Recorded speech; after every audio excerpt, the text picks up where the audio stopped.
رواه مسلم عن ثوبان قال قال رسول الله صلى الله عليه وسلم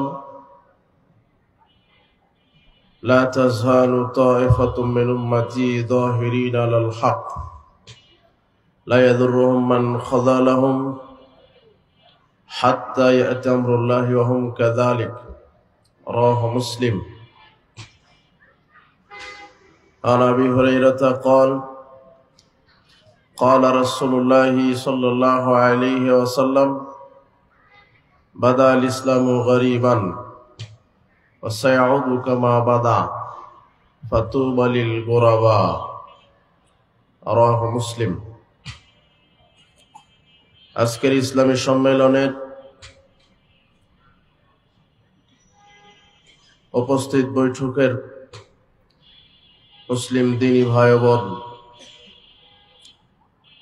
আল্লাহ সুবহানাহু ওয়া তাআলার অশেষ মেহেরবানিতে যে মহান রব আমাদেরকে তৌফিক দিয়েছেন এমন একটি বরকতমণ্ডিত মর্যাদাপূর্ণ জায়গায় আসার এবং বসার তৌফিক দিয়েছেন, কোরআন এবং সহিহ হাদিস থেকে আমাদেরকে আলোচনা করার এবং আলোচনা শ্রবণ করার তৌফিক দিলেন, সেই মহান মুনিবের দরবারে আমরা লাখো কোটি শুকরিয়া আদায় করছি। আমরা সকলেই বলছি আলহামদুলিল্লাহ। লাখো কোটি দরুদ ও সালাম বর্ষিত হোক মানবতার মুক্তির দূত সৈয়দুল মুরসালিন নবিকুল শিরোমণি নবী সম্রাট জনাবে মুহাম্মদ রাসূলুল্লাহ সাল্লাল্লাহু আলাইহি ওয়াসাল্লামের প্রতি। আজকের ইসলামী সম্মেলনের আমার সংক্ষিপ্ত সময়ে আলোচনার বিষয় দিন প্রতিষ্ঠায় যুবকদের ভূমিকা। উল্লেখিত বিষয়ে কোরআন এবং সহিহ সুন্নাহকে সামনে রেখে আমরা আলোচনা করার চেষ্টা করব ইনশাআল্লাহ। দ্বীন ইসলামে যুবকদের অবদান। আল্লাহ সুবহানাহু ওয়া তাআলা কোরআন মাজিদে যুবকদের কিছু ঘটনা, কিছু ইতিহাস তুলে ধরেছেন, যাতে করে পৃথিবী যতদিন টিকে থাকবে ততদিন একদল যুবক এই ইতিহাস থেকে শিক্ষা গ্রহণ করে তারা জাতির অন্যায়ের বিরুদ্ধে লড়বে, জাহেলিয়াতের বিরুদ্ধে লড়বে, শিরক ও বিদআতের বিরুদ্ধে লড়বে, আল্লাহ এবং তার রাসূলের পক্ষে কথা বলবে, কোরআন এবং সহিহ সুন্নাহর পক্ষে কথা বলবে, দ্বীনের দাওয়াত দিবে। এই জন্য আল্লাহ সুবহানাহু ওয়া তাআলা তিনি কোরআন মাজিদে যুবকদের ব্যাপারে আলোচনা করেছেন। নবী করিম সাল্লাল্লাহু আলাইহি ওয়াসাল্লাম যুবকদের ব্যাপারে খুব বর্ধিত আকারে তিনি আলোচনা করেছেন। আদম আলাইহিস সালাম থেকে নিয়ে আজ পর্যন্ত পৃথিবীর ইতিহাসে যত সংস্কার হয়েছে, যত জাহেলিয়াতের অমানিসা অন্ধকারপূর্ণ সমাজ,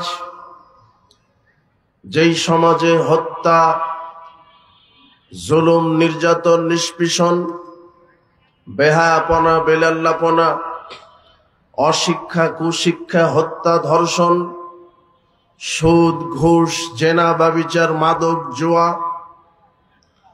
আল্লাহ ছাড়া অন্যের আইন, নবীদের ছাড়া অন্য কোনো নেতার আদর্শ যখন এই জাতির উপরে মাথা চাড়া দিয়েছে, তখনই মুখে কলমে হোক, মিডিয়ায় হোক, আদম থেকে নিয়ে আজ পর্যন্ত, এখান থেকে নিয়ে কিয়ামত পর্যন্ত সমাজ সংস্কারের গুরু দায়িত্ব পালন করে আসছে যুব সমাজ।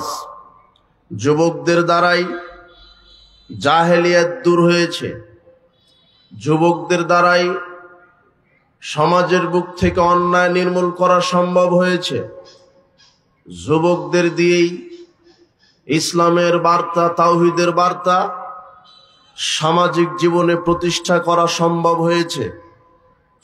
আজও আমরা বিশ্বাস করি, যদি যুব সমাজ ঐক্যবদ্ধ হয়ে কোরআন এবং সহিহ হাদিসকে আঁকড়ে ধরে, আল্লাহর তাওহীদকে আঁকড়ে ধরে, মুহাম্মদ সাল্লাল্লাহু আলাইহি ওয়াসাল্লামের আদর্শকে আঁকড়ে ধরে দিন রাত সমাজ সংস্কারে যদি ঝাঁপিয়ে পড়ে, আজ ওই দেশের মানুষ জুলুম মুক্ত হবে, নিষ্পেষণ মুক্ত হবে, অন্যায় অবিচার মুক্ত হবে, দেশে আল্লাহর বিধান কায়েম হবে।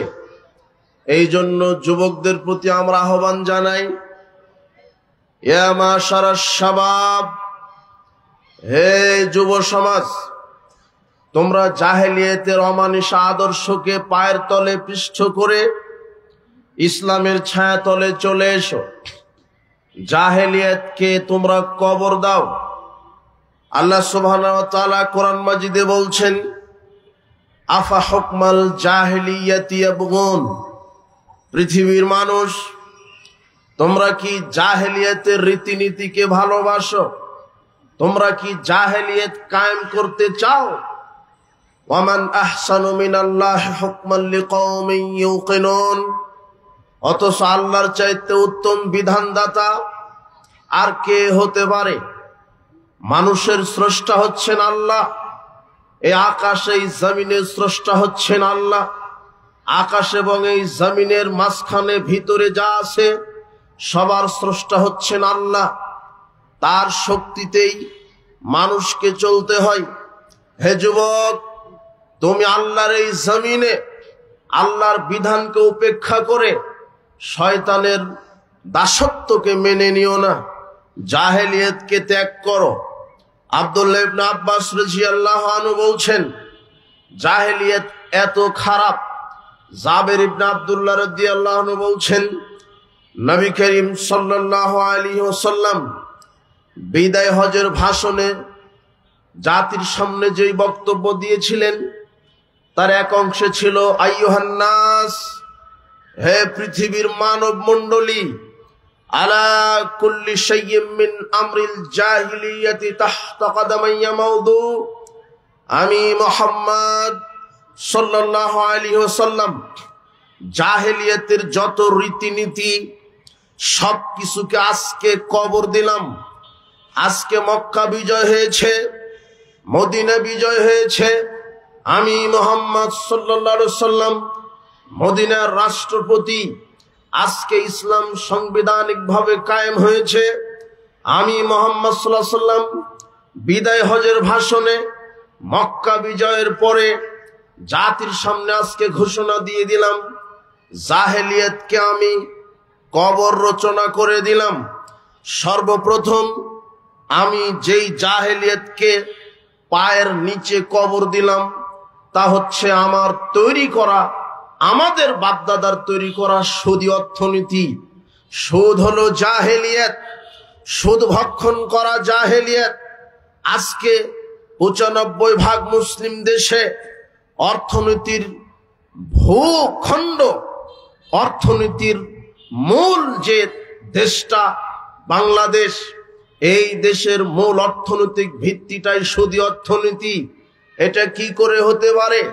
যেই দেশের ব্যাংক ব্যবস্থা, যেই দেশের অর্থ ব্যবস্থা, যেই দেশের পুঁজি অর্থ ব্যবস্থা, পুঁজিবাদী অর্থনীতি, সুদ ভিত্তিক অর্থনীতি, অথচ নবী করিম সাল্লাল্লাহু আলাইহি ওয়াসাল্লাম জাহেলিয়াতের বিরুদ্ধে বক্তব্য দিতে গিয়ে প্রথমেই তিনি বলেছেন, সুদ হলো জাহেলিয়াত, সুদকে আমি পায়ের নিচে কবর দিলাম।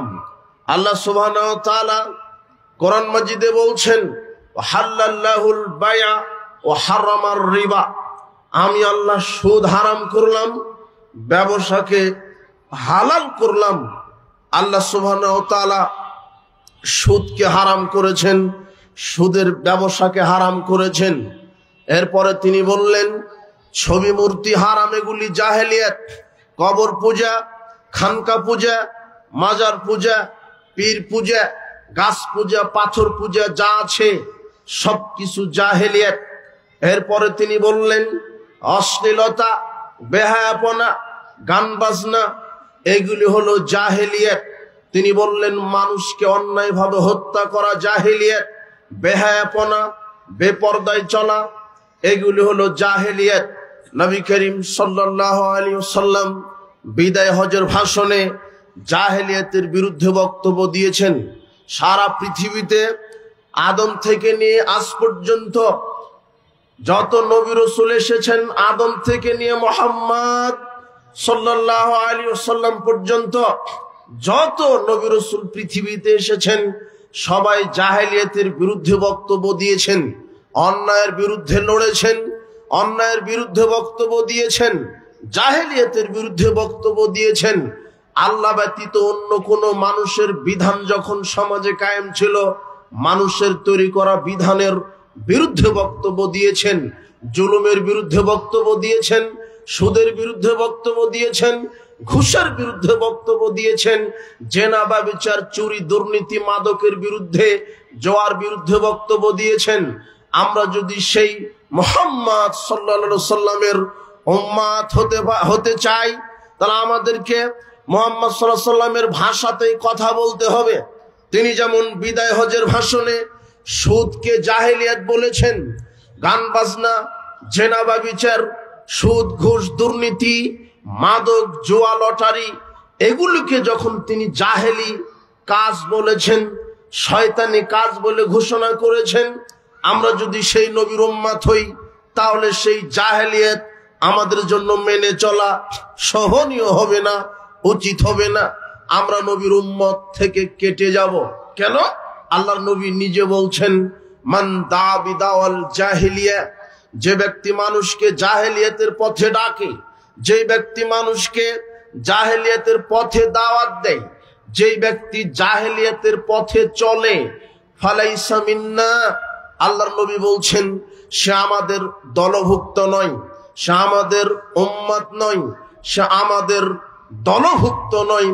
এত কঠিন ভাবে আল্লাহর নবী বক্তব্য দিলেন। এরপরে তিনি বললেন হারেস আল আশারি রাদিয়াল্লাহু আনহু বলছেন রাসূল সাল্লাল্লাহু আলাইহি ওয়াসাল্লাম বলেছেন মান দা বিদাওয়াল জাহিলিয়া, যে ব্যক্তি জাহেলিয়াতের পথে মানুষকে ডাকে, যে ব্যক্তি জাহেলিয়াত নিজে প্রতিপালন করে, ফাওয়া মিন জুসা জাহান্নাম, আল্লাহ তাকে জাহান্নামের খড়ি বানাবেন। সাহাবীগণ জিজ্ঞাসা করলেন আল্লাহর নবী ওয়াইন সামা ওয়া সাল্লা, যদিও লোকটা সালাত সিয়াম আদায় করে তবুও কি জাহান্নামে যাবে? নবী করিম সাল্লাল্লাহু আলাইহি ওয়াসাল্লাম বললেন জি হ্যাঁ, ওয়াইন সামা ওয়া সাল্লা, যে ব্যক্তি জাহেলিয়াতের ভিতরে আছে, সুদ, ঘুষ, দুর্নীতি, চুরি, মাদক, জুয়া, বেহায়াপনা, বেলাল্লাপনা, বেপরদা এগুলি জাহেলিয়াত। যেই ব্যক্তি এই জাহেলিয়াতের ভিতরে থাকবে সে সালাত আদায় করুক আর সিয়াম পালন করুক, ওয়া জামা আন্নাহু মুসলিম, আল্লাহর নবী বলছেন এমনকি সে যদি নিজেকে মুসলিম দাবি করে, নিজেকে পাক্কা মুসলিম মনে করে, তবু আল্লাহ তাকে জাহান্নামে দিবেন। কেন? লোকটা জাহেলিয়াতকে মেনে নিয়েছে। আজকে আপনি সমাজের দিকে লক্ষ্য করুন, মানুষ পাপকে পাপ মনে করছে না, মানুষ নির্বিচারে দিন রাত গোপনে প্রকাশ্যে পাপ করছে, মাদকতার সাথে জড়িত, জোয়ার সাথে জড়িত, সুদের সাথে জড়িত, ঘুষের সাথে জড়িত। সুদী ব্যাংকার, সুদী মহাজন সে মনেই করে না যে আমি এটা সুদের সাথে জড়িত আছি, আমি পাপ করছি। এদেশের অর্থনীতি ব্যবস্থা, এদেশের পুঁজিবাদী অর্থনীতি ব্যবস্থা, এই সুদের প্রতিষ্ঠাতাই হলো ইহুদি। আল্লাহর নবী বলছেন ইন্না বানি ইসরাঈলা তাফাররাকাত আলা সিনতাইন ওয়া সাবিনা মিল্লাতান, বানি ইসরাইল বিভক্ত হয়েছে 72 ফিরকায়, ওয়া তাফতারিকু উম্মতি আলা 73 মিল্লাতান, আর মুসলমানেরা বিভক্ত হবে 73 ফিরকায়। আল্লাহর নবীর পূর্বের বক্তব্যে বলে গেছেন, লাইয়াতি আন্নাল উম্মতি মা তালা বানি ইসরাইল, আমার উম্মতের ওই অবস্থা হবে যে অবস্থা বানি ইসরাইলের হয়েছিল।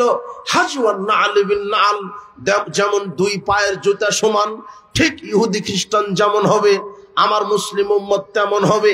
এই কথা বলার পরে আল্লাহর নবী বললেন, হাত্তা ইন কানা মিনহুম মান আতা উম্মাহু আলানিয়া, যদি ইহুদি খ্রিস্টানের মধ্যে এমন লোক খুঁজে পাওয়া যায় যে ইহুদি খ্রিস্টান তাদের মায়ের সাথে জেনা করার মতো পাপ করে, লাকানা ফি উম্মতি মায়াসনাউ জালেক, তাহলে মুসলমানদের মধ্যেও এমন কিছু নামধারী কুলাঙ্গার অশিক্ষিত বর্বর জাহেল মুসলমানকে পাওয়া যাবে যারা মায়ের সাথে জেনা করার মতো পাপ করবে।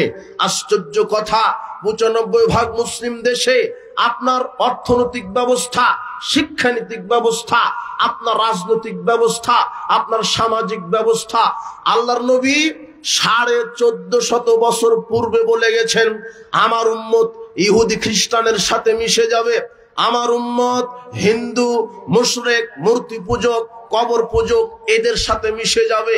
আল্লাহর নবী বলছেন, ইন্না মিম্মা আতাখাওয়াফু মিনহু আলা উম্মতি আইম্মাতান মুদিল্লিন, শোনো জাতি, আমি আমার উম্মতের মধ্যে সবচেয়ে যেই জাতিকে নিয়ে বেশি ভয় করেছি সেটা হলো আলেম সমাজ।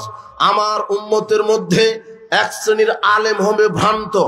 এই বাক্যটি আমি আপনাকে পরে বোঝানোর চেষ্টা করব যদি সময় পাওয়া যায়। আমি এই বাক্যটা বোঝাতে চাচ্ছি। এরপরে আল্লাহর নবী বলছেন, ওয়া ইন্না সাতাবুদু কবাইলু মিন উম্মাতিল আওসান, আমার উম্মতের অনেক মুসলিম মূর্তি পূজকদের সাথে মিশে যাবে। আমার উম্মতের এক শ্রেণীর মুসলিম মূর্তি পূজকদের সাথে মিশে যাবে, যারা মূর্তি পূজা করে, যারা মণ্ডপে মূর্তি পূজা করে, যারা মোড়ে মোড়ে মূর্তি পূজা করে, যারা মূর্তি তৈরি করে, মূর্তিকে খোদা মানে, দেবতা মানে, তাদের সাথে আমার মুসলিম উম্মত মিশে যাবে। এই কথা মুহাম্মদ সাল্লাল্লাহু আলাইহি ওয়াসাল্লাম বলছেন। আজকে তার বাস্তব চিত্র আপনি দেখেন, এক শ্রেণীর মুসলিম হিন্দুদের সাথে মিশে গেছে, হিন্দুদের উৎসবের সাথে মিশে গেছে, মণ্ডপের সাথে মিশে গেছে। মুসলিম হওয়ার পরেও হিন্দুদের মণ্ডপ উদ্বোধন করতে যায়, মুসলিম হওয়ার পরেও হিন্দুদের মণ্ডপ পাহারা দিতে যায়। আল্লাহর নবী এটাই বলছেন, সাতাবুদু কবাইলুল উম্মাতিল আওসান, আমার মুসলিম উম্মত বিজাতি হিন্দুদের সাথে মিশে যাবে। ওয়াসাতাল হাকু কবাইলু মিন উম্মতি বিল মুশরিকিন, এরপরে আল্লাহর নবী বলছেন, মুসলমানেরা বিজাতিদের সাথে মিশে যাবে, হিন্দুদের সাথে মিশে যাবে।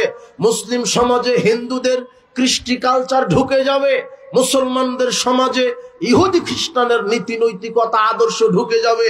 আল্লাহর নবী ১৪৫০ বছর পূর্বে এই কথা বললেন যে মুসলমানেরা হিন্দু ইহুদি খ্রিস্টান বিজাতিদের আদর্শ মেনে চলবে। আজকে আপনি এদেশের বাস্তব চিত্র দেখেন, অফিস আদালত কোর্ট কাচারি শিক্ষাঙ্গন অর্থনীতি সমাজনীতি রাজনীতি সবটাই ইহুদি খ্রিস্টান আর হিন্দুদের আদর্শ দ্বারা পরিচালিত হচ্ছে। অথচ যারা পরিচালনা করছে তারা মুসলমান। কিন্তু এই কপাল পোড়া জাতি কিভাবে বুঝবে মুসলমানের কোন বিজাতীয় নীতি, কোন বিজাতীয় মতবাদ, বিজাতীয় আদর্শ এক সেকেন্ডের জন্য গ্রহণ করা লাগবে না। আমাদের স্রষ্টা আল্লাহ, সেই আল্লাহ আমাদেরকে সংবিধান দিয়েছেন। আপনি শিক্ষানীতি কিভাবে চালাবেন, আল্লাহ সংবিধান দিয়েছেন। আপনি সমাজনীতি কিভাবে চালাবেন, সমাজকে কিভাবে পরিচালনা করবেন, আপনি রাষ্ট্রকে কিভাবে পরিচালনা করবেন, আপনি অর্থনীতিকে কিভাবে পরিচালনা করবেন, আপনি অফিস আদালত কোর্ট কাচারি কিভাবে পরিচালনা করবেন, আপনি শিক্ষা প্রণয়ন করবেন কিভাবে, আপনি রাজনীতি করবেন কিভাবে, সবটাই আল্লাহ কোরআন এবং হাদিস অনুযায়ী মানুষকে বলে গেছেন। কিন্তু মুসলমান আজকে অর্থনীতি সমাজনীতি রাজনীতি সামাজিক নীতি শিক্ষানীতি অফিস আদালত কোর্ট কাচারি সব জায়গাতে আপনি নামে মাত্র মুসলিম, শুধু মসজিদ মাদ্রাসা আল্লাহকে মেনে চলেন, কিন্তু আপনার অর্থনীতিতে আল্লাহর বিধান নেই। আপনি অর্থনীতিতে একটা সুদখোর, আপনি রাজনীতিতে একটা কুফরি শিরকি মতবাদে রাজনীতি করেন। তার একটা গণতন্ত্র, তার একটা সেকুলার, তার একটা কমিউনিজম, তার একটা ক্যাপিটালিজম, তার একটা ডেমোক্রেসি। এই ইহুদি খ্রিস্টানের তৈরি করা ভ্রান্ত কুফরি শিরকি মতবাদে আপনি রাজনীতি করছেন, অথচ আপনি মুসলিম। আপনার রাজনীতিতে আল্লাহর বিধান নেই, আপনার আইনে, আপনার সংবিধানে আল্লাহর বিধান নেই, কোর্টে আল্লাহর বিধান চলে না বাংলাদেশে, আপনার সমাজে আল্লাহর বিধান চলে না, আপনার রাজনীতিতে আল্লাহর বিধান নেই, আপনার সামাজিক জীবনে আল্লাহর বিধান নেই, আপনার শিক্ষানীতিতে আল্লাহর বিধান নেই, আপনার অর্থনীতিতে আল্লাহর বিধান নেই। আছে কার বিধান? ওই যে ব্রিটিশ ইংরেজদের ইহুদি খ্রিস্টানের তৈরি করা বিধান। আপনি নামে মাত্র মুসলিম, কিন্তু আপনার কর্ম হলো ইহুদি খ্রিস্টান। এই কথাই আল্লাহর নবী বলছেন যে আমার মুসলিম উম্মতেরা ইহুদি খ্রিস্টানের সাথে মিশে যাবে। ইহুদি খ্রিস্টান যেমন 72 কাতারে বিভক্ত হয়েছিল, আমার মুসলমানেরা 73 কাতারে বিভক্ত হবে। ইহুদি খ্রিস্টানের যেমন কৃষ্টি কালচার হবে, মুসলমানদের তেমন হবে। এই কথা বলতে বলতে আল্লাহর নবী বলছেন দুই পায়ের জুতা যেমন সমান, দুই পায়ের জুতা যেমন সমান হবে, ইহুদি খ্রিস্টান হিন্দু যেমন হবে, মুসলমানেরা তেমন হবে। এই কথা বোঝাতে গিয়ে আরো একটা উদাহরণ আল্লাহর নবী দিয়েছেন। ইহুদি খ্রিস্টান যদি মায়ের সাথে জেনা করার মতো পাপ করে, মুসলমানেরাও মায়ের সাথে জেনা করার মতো পাপ করবে। তাই তো আল্লাহর নবী বলছেন দিরহামু রিবা ইয়াকুলহু রাজুল ও ইয়ালাম আসাদ্দু মিন সিদ্দাতি ফালাসিনা জুনিয়াতান। কোন ব্যক্তি, কোন মুসলমান, কোন পুরুষ ব্যক্তি যদি জেনে শুনে 1 টাকা সুদ খায়, তাহলে সে 36 বারেরও বেশি জেনা করার মতো পাপ করলো। আবু হুরায়রা রাদিয়াল্লাহু আনহু বলছেন রাসূল সাল্লাল্লাহু আলাইহি ওয়াসাল্লাম বলেছেন আর রিবাউ 70 জুজান, সুদের 70 রকমের পাপ আছে। যে ব্যক্তি 1 টাকা সুদের সাথে জড়িত আছে, তার 70 রকমের পাপ হচ্ছে। 1 টাকা সুদের সাথে যে জড়িত আছে, তার 70 রকমের পাপ হচ্ছে। আইসারুহা আয়ানকাহার রাজুল উম্মাহু, সুদের সবচেয়ে ছোট পাপ হলো নিজের মায়ের সাথে জেনা করা। এটা হলো সুদের সবচেয়ে ছোট পাপ। আজকে অফিস, আদালত, কোর্ট কাচারি, আপনার অর্থনীতি, রাজনীতি, সব জায়গাতে সুদি অর্থনীতি চলে। আপনার এই নরসিংদী জেলাতে যত বড় বড় ব্যবসায়িক আছে, সবাই সুদি ব্যাংক থেকে নিয়ে লোন নিয়ে ব্যবসা করছে। এদের কারো ব্যবসা হালাল নয়। যা তো আপনি দেখছেন, এমনকি পানের দোকান থেকে শুরু করে, পানের দোকানটাও দিয়েছে ব্যাংক থেকে লোনের টাকা দিয়ে। ব্যাংকের লোন কি জাকাতের টাকা? জি না। বাংলাদেশ ব্যাংক জাকাতের টাকা দেয়, এই কথা শয়তান বিশ্বাস করবে না। ওরা বসে আছে সুদি টাকা দেওয়ার জন্য। সুদ হারাম। আল্লাহ বলছেন আমি সুদ হারাম করলাম, সুদের ব্যবসা হারাম করলাম। আপনি মুসলিম, সুদি মহাজন যে বসে আছে সেও মুসলিম। এরা বলে না কেন যে সুদকে হারাম ঘোষণা করতে হবে? এই জন্য আপনি প্রস্তুতি নেন। হে যুব সমাজ, তুমি মাদকতার কাছে ইমানকে বিক্রি করে ফেলেছ।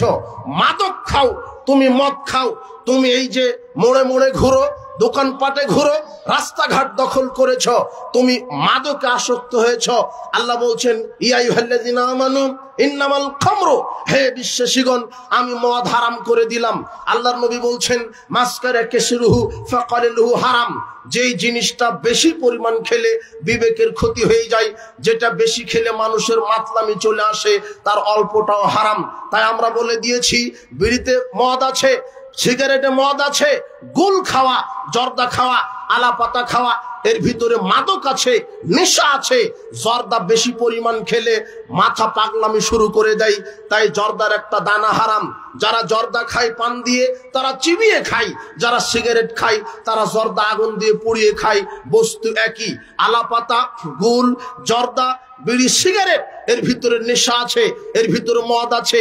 ইয়াবা নেশাদার দ্রব্য, গাঁজা নেশাদার দ্রব্য, প্যাথেডিন, বিয়ার, হুইস্কি যা আছে সব নেশাদার দ্রব্য। হেরোইন, প্যাথেডিন, হুইস্কি যা আছে, যেটা রাসায়নিক বলেন, যেটা প্রাকৃতিক বলেন।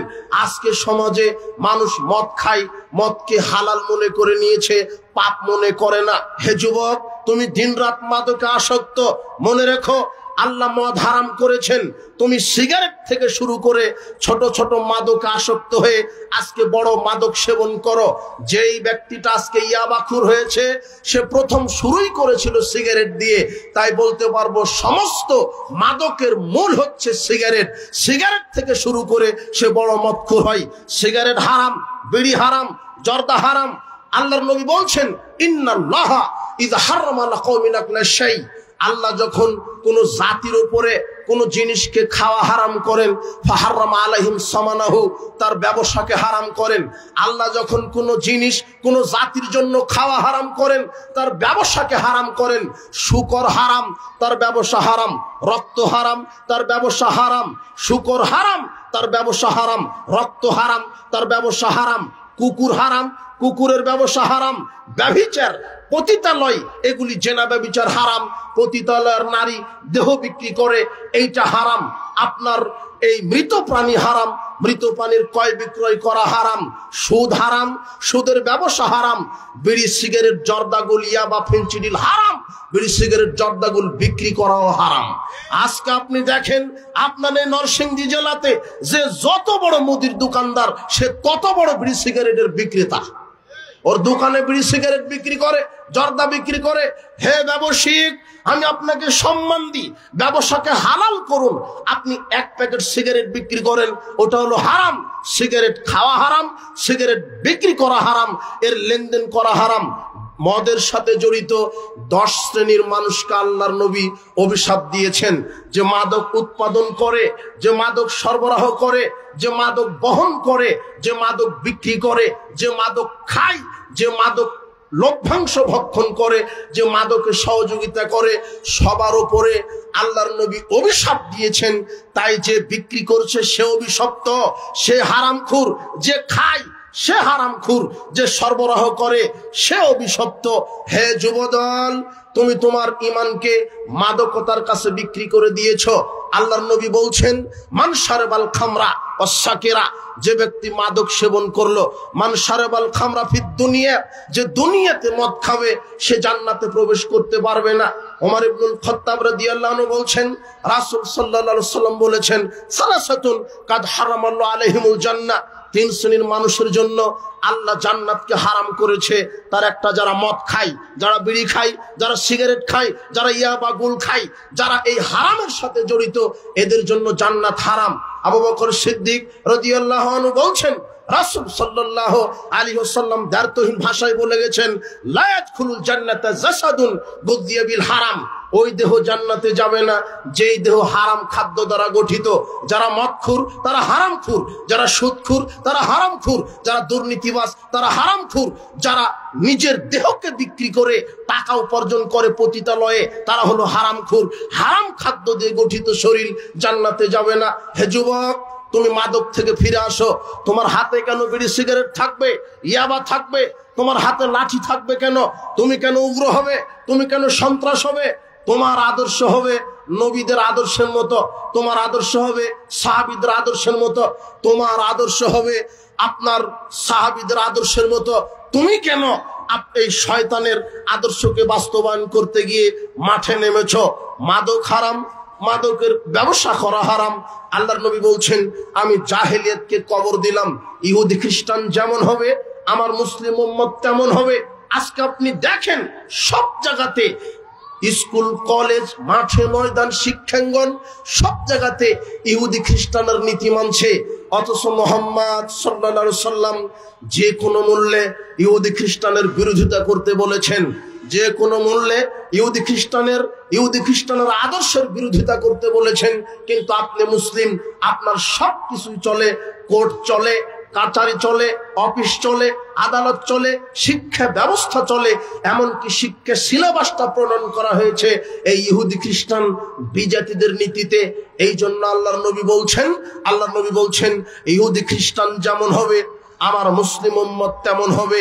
ইহুদি খ্রিস্টান 72 ফেরকায় বিভক্ত হয়েছিল, মুসলমানেরা 73 ফেরকায় বিভক্ত হবে। কুল্লুহুম ফিন্নার, 72 ফেরকা মুসলমান জাহান্নামে যাবে। শোনেন উপস্থিত বৈঠকের মুসলিম দিনী ভাই বোন, যারা বিজাতি, যারা বেঈমান, যাদের প্রতি দিন নাই, ধর্ম নাই, কর্ম নাই, আল্লাহ নাই, পরকাল নাই, রাসূলের আদর্শ নাই, তারা তো জাহান্নামে যাবে।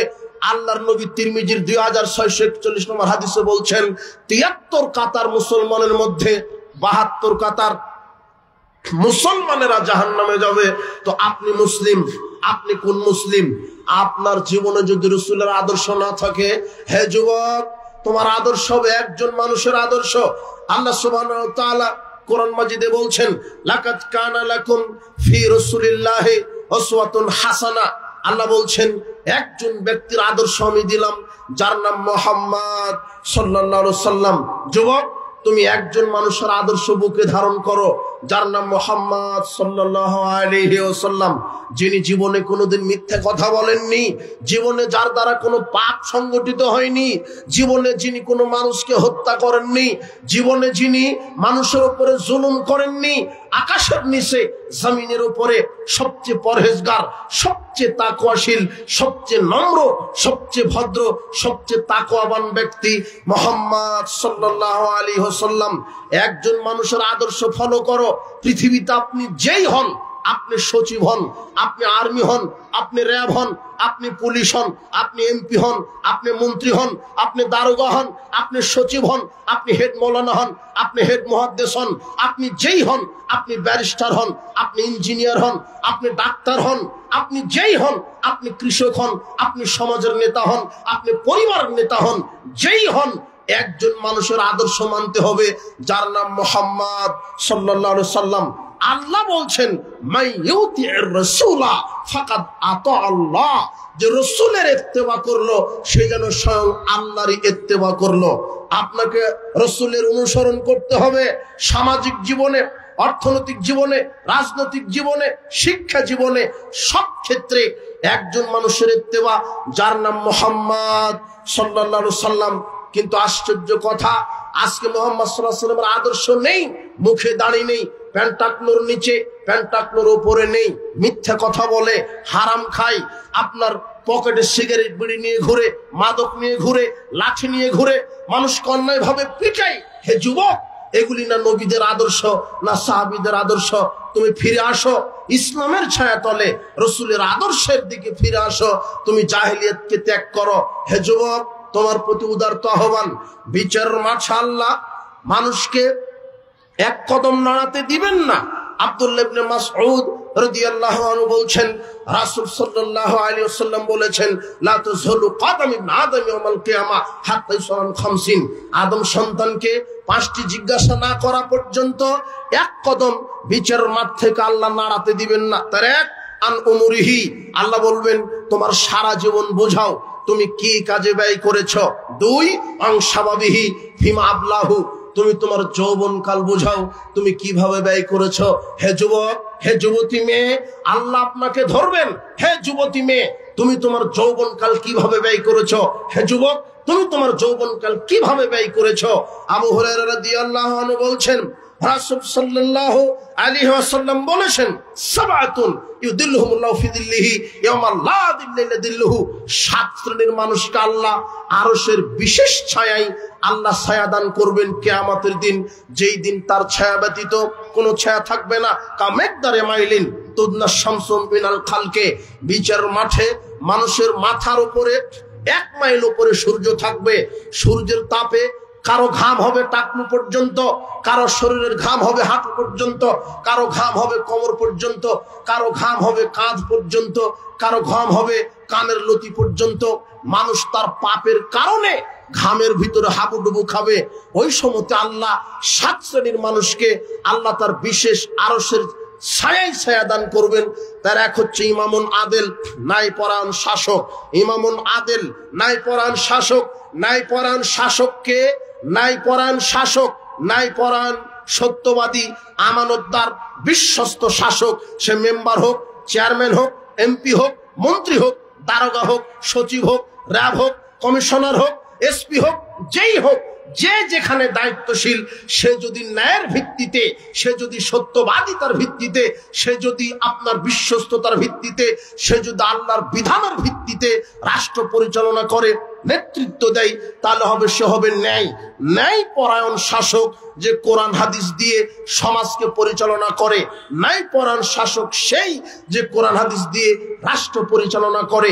ন্যায়পরায়ণ শাসক সেই যে কোরআন হাদিস দিয়ে মানুষকে পরিচালনা করে। ন্যায়পরায়ণ শাসক সেই যে কোরআন হাদিস দিয়ে রাষ্ট্রকে পরিচালনা করে, অর্থনীতি পরিচালনা করে, শিক্ষানীতিকে পরিচালনা করে, যার ভিতরে আমানতদার আছে, খেয়ানতদার নাই, দুর্নীতি নাই, চুরি নাই, মানবতা বিরোধী কোনো কাজ নাই, যে সত্য কথা বলে এমন সেই ব্যক্তিটাই হলো ন্যায়। আল্লাহর নবী বলছেন, ন্যায় পরায়ণ শাসককে আল্লাহ বিচারের মাঠে আরশের নিচে জায়গা করে দিবেন। কেন?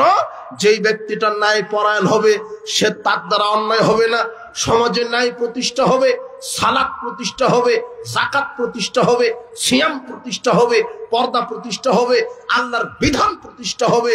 এই জন্য আল্লাহর নবী বলছেন ন্যায় পরায়ণ শাসক। এই জন্য এদেশের যারা শাসক বর্গ আছেন তাদের প্রতি বিশেষ নসিহা, আপনি নেতা হন, আপনি কুফর আকীদার ভিত্তিতে নেতা হবেন না। আপনি নেতা হন, আপনি কোন বিজাতি ইহুদি খ্রিস্টানের নেতার মতো নেতা হবেন না। আপনি নেতা হন, আপনি ওমর রাদিয়াল্লাহু আনহুর মতো নেতা হন, আপনি নেতা হন আবু বকর রাদিয়াল্লাহু আনহুর মতো নেতা হন, আপনি নেতা হন জিয়াদ খালিদ বিন ওয়ালিদের মতো নেতা হন, আপনি নেতা হন সালাউদ্দিন আইয়ুবের মতো নেতা হন, আপনি নেতা হন খাব্বাব বিন আরাতের মতো নেতা হন, আপনি নেতা হন ওমর ইবনুল খাত্তাবের মতো নেতা হন, আপনি নেতা হবেন আলীর মতো নেতা। যদি ওমরের মতো নেতা হন তাহলে আল্লাহ আপনাকে আরশের নিচে জায়গা দিবে। ওমর কেমন নেতা? ওমর নেতা ছিলেন অর্ধ পৃথিবীর যিনি খলিফা, অর্ধ পৃথিবীর যিনি রাষ্ট্রপ্রধান, অর্ধ পৃথিবীর যিনি প্রধানমন্ত্রী, তার নাম হচ্ছে ওমর। তার ভিতরে জবাবদিহিতা ছিল। ওমর রাদিয়াল্লাহু আনহু বলছেন, শোনো পৃথিবীর মানুষে আমার জাতি, আমি আল্লাহকে এতটাই ভয় করি, আজকে যদি ফোরাত নদীতে একটা কুকুর না খেয়ে মারা যায়, এই জন্য আল্লাহ আমাকে ধরবেন। অথচ এই দেশে কত মানুষ না খেয়ে মারা যায়, কত মানুষ শীতের কাপড়ের অভাবে ঘুমাতে পারছে না, চিকিৎসার অভাবে ধুকে ধুকে মারা যায়, কত মানুষ কুকুর ডাস্টবিনের খাদ্যটা কুকুরেও খায়, ওই যে অনাথ অনাথিনী মিসকিন সেও খায়, রাস্তার খাদ্য নিয়ে কুকুর আর মানুষ কাড়াকাড়ি করে। আর ওই সময়তে বাংলাদেশের অধিকাংশ দুর্নীতি বা সুর নেতারা জনগণের টাকা চুরি করে বিদেশে পাচার করে। এই নেতা দিয়ে কি হবে? হে এমপি, হে মন্ত্রী, হে মেম্বার, হে চেয়ারম্যান, আপনি নেতা হবেন ওমরের মতো। ওমর ইবনুল খাত্তাব রাতের আধারে রাষ্ট্র পরিচালনা করেছেন, মানুষের গরিব দুঃখী মানুষের বাড়িতে বাড়িতে খাবার পৌঁছে দিয়েছেন। একদিন ওমর ইবনুল খাত্তাব বলছেন, আমি রাত্রের আধারে বের হলাম, আমার রাষ্ট্রের কেউ অভুক্ত আছে, কেউ অসুস্থ আছে। ওমর ইবনুল খাত্তাব, আপনি কি মনে করেছেন বক্তব্য শুনছেন এতটুকুনি? জি না, উমর এত বড় নেতা, অর্ধ পৃথিবীর যিনি মন্ত্রী, অর্ধ পৃথিবী যাকে থরথর করে কাঁপে, তার নাম উমর। এই লোকটা রাতের আধারে চলে গেছে একটা দারিদ্র মিসকিনের বাড়িতে, দেখে তাঁবুর ভিতর থেকে কান্নার আওয়াজ আসে, ছোট ছোট বাচ্চারা কান্না করে। ওমর বলছে, কাঁদে কেন? বুড়ি মা বলছে, আমার বাচ্চারা ক্ষুধার জ্বালায় কান্না করছে। ওমর ইবনুল খাত্তাব বলছে, খাদ্য দাওনি কেন? বুড়ি মা বলছেন, শোনেন, আপনি কি? আমি তো চিনতে পারলাম না, আমি এখানে এসেছি এখানকার মন্ত্রীর কাছে, সকালে যাব খাদ্য নেওয়ার জন্য, আমার বাড়িতে খাদ্য নেই, আমার বাচ্চারা ক্ষুধার জ্বালায় কান্নাকাটি করে। ওমর ইবনুল খাত্তাব বলছে, আপনি কি রান্না করছেন? বুড়ি মহিলা বলছে, শোনেন, আমি এই পাতিলে পানি দিয়েছি অর্ধেক আর পাথর দিয়েছি অর্ধেক, দিয়ে নাড়াচাড়া করছি আর বাচ্চাদেরকে মিথ্যা কথা বলছি যে, বাচ্চারা, হে আমার সন্তান, গোশত রান্না হচ্ছে, একটু পরেই তোমরা খাবে, পেট ভরে খাবে, ঘুমাবে, সান্ত্বনা দিচ্ছি যাতে করে কাঁদতে কাঁদতে ঘুমিয়ে যাই, কিন্তু বাচ্চাদের পেটে ক্ষুধা, ঘুম আসে না। ওমর ইবনুল খাত্তাব এই বক্তব্য শোনার পরে তিনি বলছেন, মনে হচ্ছে যেন আমার পায়ের তলা থেকে মাটি খসে যাচ্ছে। অর্ধ পৃথিবীর খলিফা, তিনি চলে গেলেন খাদ্য গোদামে। তিনি খাদ্য গোদামে গিয়ে বলছেন, আসলাম, তুমি এই আটার বস্তাটা আমার কাঁধে ঝুলিয়ে দাও, তরি তরকারি প্যাকেট করো, তুমি ঝাল লবণ প্যাকেট করো, তরি তরকারি প্যাকেট করো, আটার বস্তাটা আমার কাঁধে ঝুলিয়ে দাও। আসলাম নামের খাদেম বলছে, জনাব, আমি তো আটার বস্তা বহন করার জন্য আপনার খাদেম একজন আছি, আপনি বহন করবেন কিভাবে? তখন ওমর বলছেন, যেই দৃশ্যটা দেখে এসেছি, এই দৃশ্যের পাপের বোঝা আমাকে বিচার মাঠে বহন করতে হবে, তোমাকে হবে না, তাই আমার বোঝা আমাকে বহন করতে দাও। শোনেন হে দেশের জনগণ, যেই উমর ক্ষুধার্ত ব্যক্তিকে খাদ্য দেওয়ার জন্য আটার বস্তা নিজে কাঁধে বহন করে, সেই বাংলাদেশের এমপি, মন্ত্রী, মেম্বার, চেয়ারম্যান সেই আটার বস্তা তেল চুরি করে। এই নেতা দিয়ে কি হবে? আশ্চর্য কথা। আল্লাহর নবী বলছেন, ইমামুন আদেল, নাই পরায়ণ শাসককে আল্লাহ বিচার মাঠে জায়গা দিবে। আগামীতে নেতৃত্ব আসবে, আমরা বিশ্বাস করি আগামীতে নেতৃত্ব আসবে, আল্লাহ এমন নেতৃত্ব বাংলাদেশে দাও, এমন নেতাকে বাংলাদেশে পাঠাও, অভ্রান্ত সত্য নেতা, যিনি হবেন উমারের মতো, যিনি হবেন আবু বকরের মতো, যিনি কোরআন সুন্নাহ দিয়ে বাংলাদেশকে জাহেলিয়াত মুক্ত করবে, এমন অভ্রান্ত সত্য নেতা তুমি পাঠাও। তোমার দরবারে আমরা দোয়া করি, আল্লাহ কবুল করো। আগামীতে হে যুবক, তুমি এটা পারবে, তুমি প্রমাণ করেছ। তুমি রাস্তায় রক্ত দিতে শিখেছ, এটা আমরা জানি। তুমি রক্ত দিতে শিখেছ, তুমি মূর্তি ভাঙতে শিখেছ, তবে তোমাকে আর একটা শিখতে হবে। সেটা কি? তাওহীদের জ্ঞান। যদি পরিপূর্ণ ইসলামটা তুমি শিখতে পারতে, তাহলে আজকে তুমি বলতে কোন বিধান আমরা মানি না, ইহুদি খ্রিস্টানের এই গণতন্ত্র মানি না, আমরা সেকুলারিজম মানি না, ক্যাপিটালিজম মানি না। আগামীতে আমরা বাংলাদেশে দেখতে চাই স্রেফ ইসলাম, ইহুদি খ্রিস্টানের কোনো মতবাদ আমরা এক সেকেন্ডের জন্য কোনো মুসলমান মানতে রাজি নয়।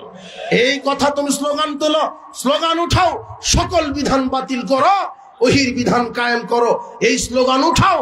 যখন এই দেশ থেকে, পৃথিবী থেকে সকল বিধান বাতিল হবে, সে যেদিন ওহি বিধান কায়েম হবে, ইসলামের বিধান যেদিন কায়েম হবে, আর এই দেশ মুসলমানের দেশ, এই দেশে নেতা হবে এদেশের হকপন্থী আলেম ওলামা।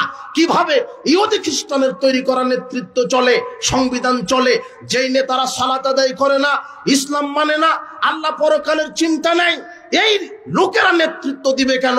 বাংলাদেশ মুসলমানের এই দেশে যারা নেতৃত্ব দিবে তারা হবে আলেম, আর এই দেশের সংবিধান থাকবে কোরআন হাদিস। এই দেশ যখন কোরআন হাদিসের দেশ হবে, মানুষ নিরাপত্তা পাবে, মানুষ জানের নিরাপত্তা পাবে, মালের নিরাপত্তা পাবে, মানুষ সংবিধানের নিরাপত্তা পাবে, মানুষ সম্পদের নিরাপত্তা পাবে, নারী তার সতীত্বের নিরাপত্তা পাবে, মানুষ তার জীবনের নিরাপত্তা পাবে। আজকে গোটা পৃথিবীতেই প্রায় ইহুদি খ্রিস্টানের ষড়যন্ত্র চলছে। মানুষের আইন দিয়ে যতদিন মানুষ পরিচালিত হবে, মানুষ ততদিন কোনো কিছুর নিরাপত্তা পাবে না। আজকে আপনি রাতে দিনে রাস্তা দিয়ে চলেন, মানুষের জীবনের গ্যারান্টি নেই। দিনে দুপুরে ছুরি দিয়ে জবহ করে, পাথর দিয়ে মাথা ফাটিয়ে, গুম করে মানুষকে হত্যা করা হচ্ছে। আজকে মানুষের জীবনের গ্যারান্টি নেই।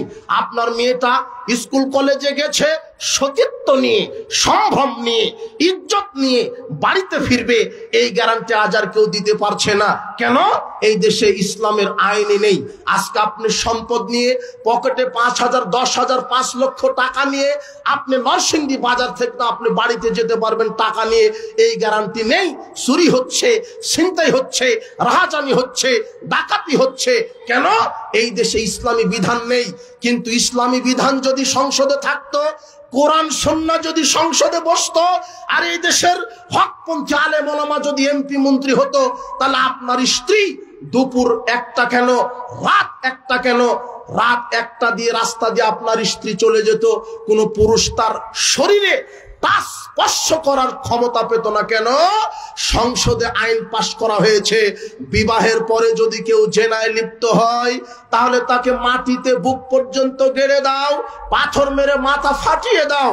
এই আইন যদি সংসদে কায়েম হয়, রাতারাতি বাংলাদেশ থেকে লুচ্চামি ডিলিট হয়ে যাবে। আপনার স্ত্রী নিরাপদে চলতে পারবে, আপনার মেয়ে নিরাপদে চলতে পারবে। কেন? সংবিধান হয়ে গেছে, বিবাহের পূর্বে যদি কেউ জেনায় লিপ্ত হয়, ওই যুবক যুবতীকে 100 লাঠি পিটিয়ে 1 বছর এলাকা ছাড়া করতে হবে। বিবাহের পরে যদি কেউ জেনায় লিপ্ত হয়, তার বেঁচে থাকার কোনো অধিকার নাই। আপনি আজকে বাংলাদেশ সংসদে কোরআন হাদিস বসিয়ে দেখেন, রাতারাতি জেনা বন্ধ হবে। কেন? ঢাকার নয়াপল্টন মাঠে লক্ষ কোটি মানুষের সামনে একজন জেনাকারকে বুক পর্যন্ত মাটিতে গেড়ে দিয়ে পাথর মেরে মাথা ফাটিয়ে দিয়ে দেখেন। আর এটা আপনার নিউজ করেন, অডিও ভিডিও করে জাতিকে দেখিয়ে দেন, জাতির সামনে জেনাকারিনীর শাস্তি চোখে একদম নগদ দেখিয়ে দেন। এই আল্লাহর ভয়ে রাতারাতি জেনা ব্যভিচার বন্ধ হয়ে যাবে। এই জন্য কোরআন হাদিস সংবিধান হলে নারী তার সতীত্বের নিরাপত্তা পাবে। কোরআন হাদিস সংবিধান হলে সংসদ থেকে মদ হারাম ঘোষণা করা হবে, তখন আর মদ চলবে না। এদেশ এমন একটা দেশ, মদ লাইসেন্স দিয়ে মদ পান করে। এই দেশ এত বোকা দেশ। আরে যেই নেতা তোমার নেতৃত্ব আছে, ওই নেতাও মদ খায়। যেই নেতা তোমার নেতৃত্ব আছে, সেও জেনা করে। এই দেশে যখন চুরির বিধান কায়েম হবে, ইসলাম রাষ্ট্র সংসদ থেকে বলে দিবে, আজ থেকে যদি কোনো চুর এবং চুন্নি ধরা পড়ে, তার হাত কেটে দেওয়া হবে। সর্বপ্রথমই হাত কাটা হবে তোমার এমপি মন্ত্রীর। এরাই বড় বড় চোর। এই জন্য এরা চায় না যে ইসলাম ক্ষমতায় আসুক।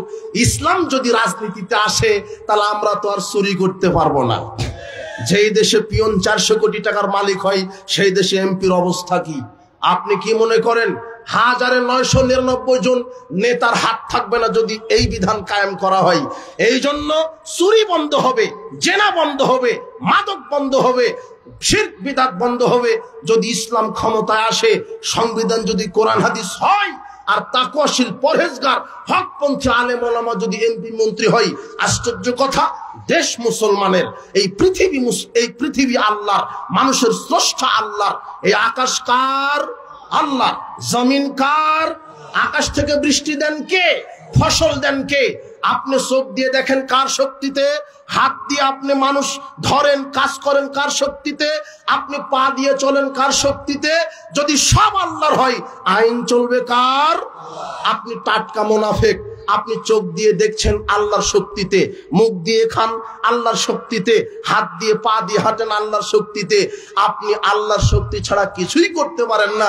সেই মানুষ, 4 আঙ্গুল মানুষ, আপনি শুধু লাফান আর বলেন দেয়ার ইজ নো গড। বেটা তুমি মরো। আল্লাহ কাকে বলে? ফেরেশতা কাকে বলে? বিচারের মাঠ কাকে বলে? কিয়ামত কাকে বলে? জান্নাত কাকে বলে? জাহান্নাম কাকে বলে? দেহ শ্বাস থাকা অবস্থায় তো বুঝতে পারছো না। শ্বাস যখন বন্ধ হয়ে যাবে তখন ভালোভাবে টের পাবে আল্লাহু আকবার, আল্লাহ কত বড়, জাহান্নাম শাস্তি কত বড়। সাবধান। এই জন্য সামাজিক জাহেলিয়াতকে পরিবর্তন করতে ইসলামী সংবিধান দরকার, আল্লাহর আইন দরকার। হে যুবক, আজকে তুমি তওবা করো। ইসলামী সমাজ উপহার দেওয়াতে যুবকদের অনেক অবদান আছে। মদিনা ইসলামী রাষ্ট্র প্রতিষ্ঠা হয়েছিল যুবকদের রক্তের উপর ভিত্তি করে। সুবহানাল্লাহ। মুসাব বিন উমাইর, আসাদ বিন জুরারা, এরা ছিল যুবক। হে যুবক, ইসলামের জন্য তোমাকে ত্যাগ স্বীকার করতে হবে। ইসলামের জন্য তোমাকে অর্থ ব্যয় করতে হবে, তোমাকে জান দিতে হবে, তোমাকে আচরণ, সদাচরণ, মানুষের সাথে সঠিক আচরণ বিসর্জন দিতে হবে। ইসলামের জন্য তোমাকে সময়কে ব্যয় করতে হবে, ইসলামের জন্য তোমাকে শ্রম ব্যয় করতে হবে, ইসলামের জন্য এমনকি পরিবার পরিজনের মায়াকে বিসর্জন দিতে হতে পারে, যেমন সাহাবায়ে কেরাম দিয়েছেন, ইসলামের জন্য জান দিয়েছেন। যুবক শোনো, তুমি তো আজকে রক্ত দিতে শিখেছ, কিন্তু আমরা দেখতে পাচ্ছি ওটা জাহেলিয়াতের পথে দিচ্ছ। ওইভাবে রক্ত দিতে দিতে সব রক্ত যদি দিয়ে দাও জান্নাত হবে না। ওই রক্তটাই দাও, তুমি ইসলামের জন্য দাও, আল্লাহর বিধান কায়েমের জন্য দাও। তুমি এমন নেতার ক্যানভাস করো, এমন নেতার গোলামি করো যেই নেতা সালাতের কথা তোমাকে বলে না, ওজুর কথা বলে না, ইমানের কথা বলে না, আকীদার কথা বলে না, জান্নাত জাহান্নাম পরকালের কথা বলে না, শুধু বলে হে যুবকেরা আমার দল করো, আমার ক্যানভাস করো, টাকা লাগলে টাকা দিব, গাড়ি লাগলে গাড়ি দিব, বাড়ি লাগলে বাড়ি দিব, নারী লাগলে নারী দিব, মদ লাগলে মদ দিব। তুমি এই নেতার গোলামি করো। বেটা, যেই নেতা ওযু জানে না, সালাত তো বহুদূরের কথা, যেই নেতার আকীদা মানহাজের জ্ঞান নেই, তাওহীদের জ্ঞান নেই, যেই নেতার মুখে দাড়ি নাই, পাঞ্জাবি নাই, টুপি নাই, সালাত নাই, হজ নাই, যাকাত নাই, তাহাজ্জুদ নাই, এমন নেতার গোলামি করছো কেন? মনে রেখো, এই নেতা তো জাহান্নামে যাবে, তোমাকে নিয়ে জাহান্নামে যাবে। তুমি সাবধান হও। তুমি ওই নেতার পাঁচটা গোলামি করা বাদ দাও। তোমার এই রক্ত ঝরাবে ইসলামের জন্য, আল্লাহর তাওহীদ, আল্লাহর বিধান এই জমিনে কায়েমের জন্য তোমাকে রক্ত ঝরাতে হবে। তোমার রক্তের অনেক দাম, তোমার রক্তের অনেক দাম। 1 ফোঁটা রক্তের এমন দাম, 1 ফোঁটা তোমার রক্তের এত দাম। তুমি যদি আল্লাহর বিধানকে প্রতিষ্ঠার জন্য, ইসলামী খেলাফতের জন্য, এই বাংলার জমিনে যদি আল্লাহর বিধানকে কায়েমের জন্য 1 ফোঁটা রক্ত জমিনে ঝরাতে পারো, আল্লাহর নবী বলছেন শহীদদের জন্য 6টা পুরস্কার আছে। তার প্রথম পুরস্কার, শহীদদের শরীরের প্রথম রক্ত, 1 ফোঁটা রক্ত জমিনে পড়ার পূর্বেই আল্লাহ তার সব পাপ ক্ষমা করে দেন, তাকে তার থাকার জায়গা জান্নাতে দেখানো হয়। তোমার এই রক্তের অনেক দাম। শুধু অযথা এই নষ্টামি, মদখুর, গাঁজাখুর, আমার নেতার চরিত্র ফুলের মতো পবিত্র, নামাজও পড়ে না 1 ওয়াক্ত, এই নেতার জন্য মাঠে নেমে মাথা ফাটিয়ে রক্ত জমিনে ঢেলে দিয়ে অনুপরিমাণ লাভ হবে না। রক্ত ফেলানোর জায়গায় ফেলাও, আল্লাহর দিনকে কায়েম করার জন্য। তুমি আগামীকাল নরসিংদীতে নামো, নেমে বলো যে আমরা গণতন্ত্র মানি না, কুফরি, আমরা গণতন্ত্র মানি না, সেকুলার মানি না, আমরা ক্যাপিটালিজম মানি না, এই ইহুদি খ্রিস্টানের এই গণতন্ত্র, এই প্রচলিত ভোট পদ্ধতি, এগুলো মানি না, আমরা ইসলামিক খেলাফা মানি। আমরা চাই সকল বিধান বাতিল করতে, একমাত্র আল্লাহর বিধান কায়েম করতে। এই স্লোগান দিতে দিতে যদি মারা যাও, আল্লাহ তোমাকে শহীদ হিসেবে কবুল করে নেবেন। তুমি কি স্লোগান দাও? আশ্চর্য কথা, তুমি কার নেতৃত্বে আসছো? তুমি বলো এই দেশ আল্লাহ, এই পৃথিবী আল্লাহ, এই জমিন আল্লাহর, আকাশ আল্লাহর, জমিন আল্লাহর, মানুষ আল্লাহর। আইন চলবে কার? কিন্তু চলে কার? শয়তানের। হে যুবক, তুমি সাবধান হও। এই যৌবনকাল চিরদিন থাকবে না, এই যৌবনকাল থাকবে না। তুমি যৌবনের শক্তিমত্তায় লাঠি দিয়ে গাড়ি ভাঙো, অমুকের বাড়ি পোড়াও, বিরোধী দলকে তুমি পিটাও, এই যৌবনকাল চিরদিন থাকবে না। যদি বাঁচিয়ে রাখে, বুড়া হয়ে যাবে, চামড়া ঘুষ পড়ে যাবে, অবশেষে মৃত্যু হবে। আজকে তুমি গান বাজনা বাজিয়ে মাঠ কাঁপিয়ে দিচ্ছ, আল্লাহর জমিন কাঁপিয়ে দিচ্ছ। আজকে তুমি লাঠি দিয়ে মানুষকে কাঁপাচ্ছ, আজকে তুমি জমিনে ত্রাস সন্ত্রাসের সৃষ্টি করছো। তুমি মরে দেখো, কবরে আল্লাহর তৈরি করা পোকা, এই পোকা তোমাকে টাইম দিবে না, পোকা তোমাকে কুরে কুরে খেয়ে নিবে। সাবধান, তুমি জাহেলিয়াতকে কবর দাও। বলছিলাম উপস্থিত বৈঠকের মুসলিম দিনী ভাই বোন, হে যুবক, ফিরে আসো ইসলামের ছায়াতলে। তুমি মুসাব বিন উমাইরের মতো হও, খালিদ বিন ওয়ালিদের মতো হও। তুমি ইসলামের জন্য স্বার্থ বিসর্জন দেওয়া শিখো। তুমি কি করছো? মনে করছো যে তসবি দানা দিয়ে তসবি টিপলে ইসলাম কায়েম হবে? তাহলে মুহাম্মদ সাল্লাল্লাহু আলাইহি ওয়াসাল্লাম তো হেরা গুহাতেই ধ্যানেই বসে থাকতেন। তিনি আর ওই বদরের মাঠে, ওই উহুদের মাঠে, তায়েফের মাঠে তিনি রক্ত ঝরাতেন না। শুধু ওই গুহাতে তিনি ধ্যান করেই বসে থাকতেন। কিন্তু ধ্যান দিয়ে ইসলাম কায়েম হবে না। তোমাকে অর্থ বিসর্জন দিতে হবে আল্লাহ রাস্তায়, তোমাকে তোমার জীবনকে বিসর্জন দিতে হবে আল্লাহ রাস্তায়, তোমাকে তোমার শক্তি, তোমার শ্রম, তোমার সময় বিসর্জন দিতে হবে আল্লাহ রাস্তায়। তোমাদের মতোই যুবক ছিলেন মুসআব বিন উমাইর। তিনি ছিলেন মক্কার মধ্যে সবচেয়ে ধনী মানুষ, কিন্তু ইসলামের জন্য সবকিছু হারিয়েছে।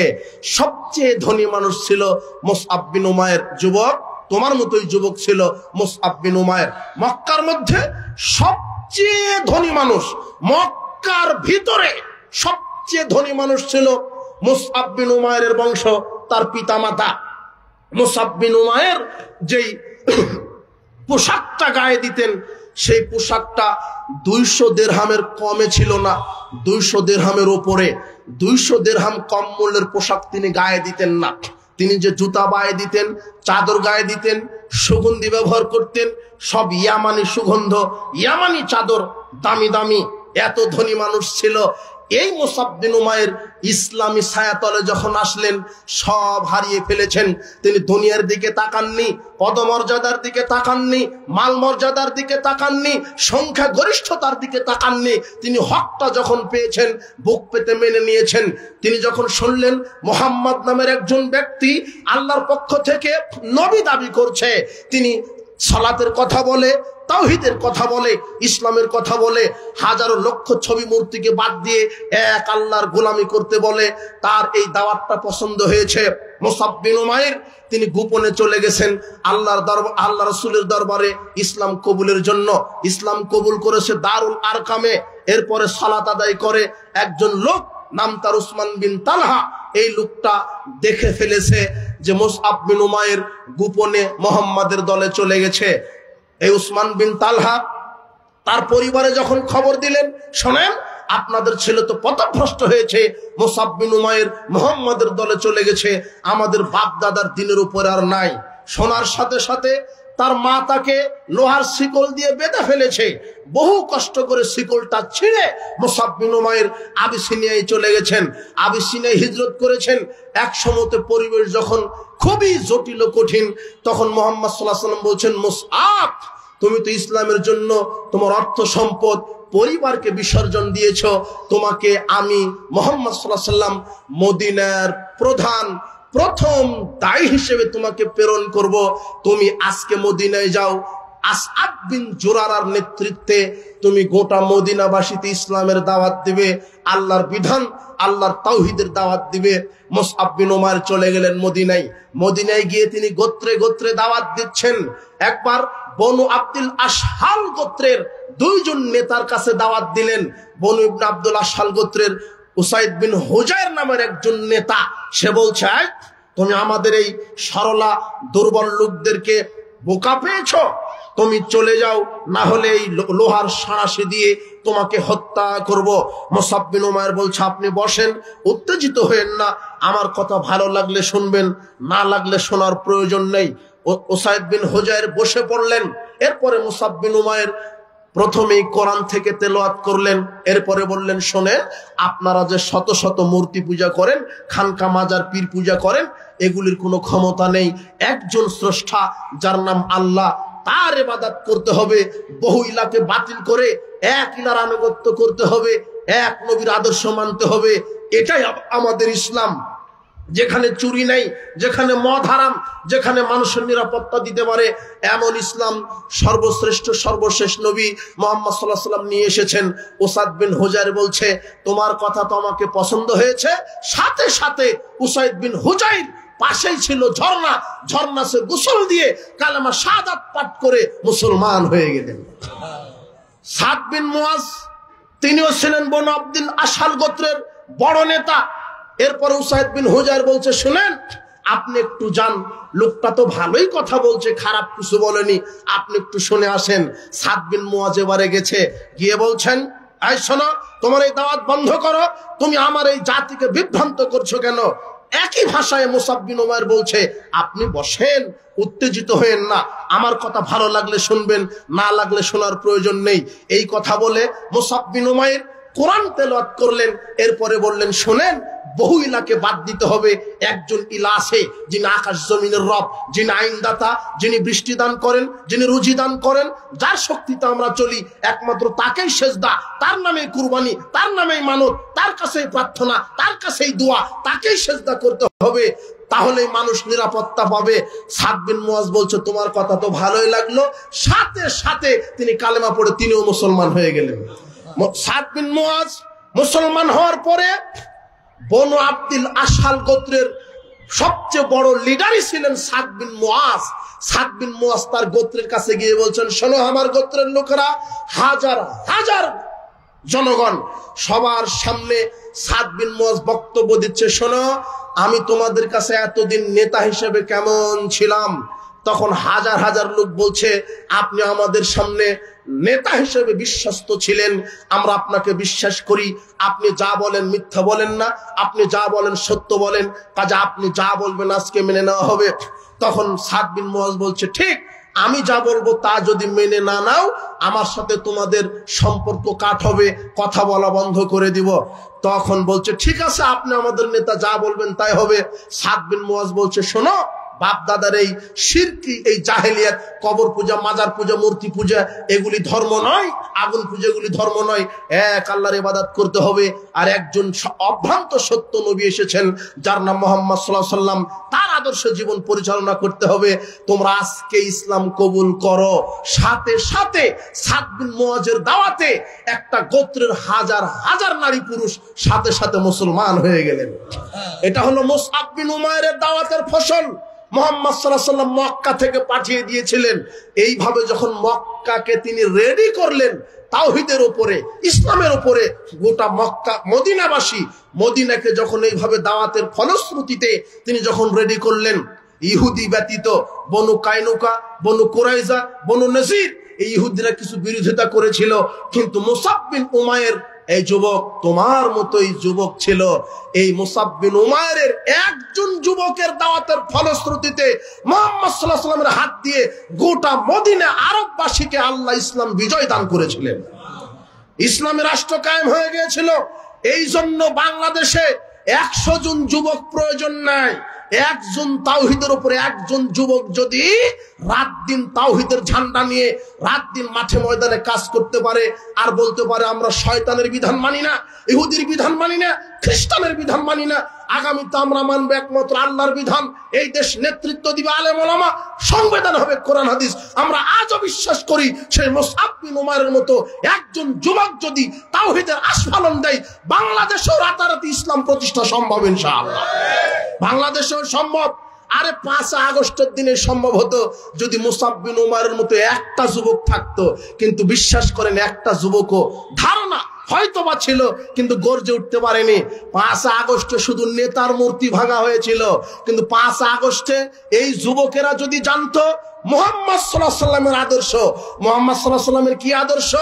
মুহাম্মদ সাল্লাল্লাহু আলাইহি ওয়াসাল্লাম আলীকে বলেছিলেন, আলী লা তাদা তিমসালান ইল্লা তামাসতাহু ওয়ালা কবরান মুশরিফান ইল্লা সাওয়াইতাহু। আলী, যত ছবি মূর্তি আছে, খানকা মাজার ওরস দরগা আছে, উঁচু কবর আছে, উঁচু মূর্তি আছে, সব লাথি মেরে ভেঙে দিয়ে মাটি সমান করে দাও। আলী রাদিয়াল্লাহু আনহু তাই করেছিলেন।